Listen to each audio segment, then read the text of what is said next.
My name is Lizzie Hinckley Davis, and I'm the youngest grandchild of Marjorie Pay and Gordon B. Hinckley. It is of course an honor to be here tonight representing the Hinckley family. Grandma Hinckley embodied the values of a social worker: service, the importance of human relationships, integrity, and continuously developing her knowledge.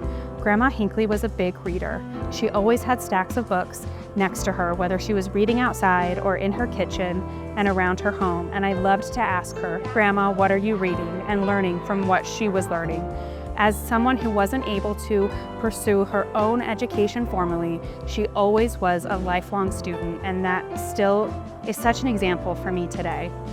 As such, her endowed chair sits well in the School of Social Work and Social Sciences, and we are thankful for your support and so impressed with the work of the student interns.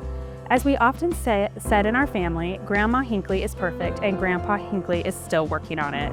We are thankful that this endowed chair continuously exemplifies her finest qualities. Thank you.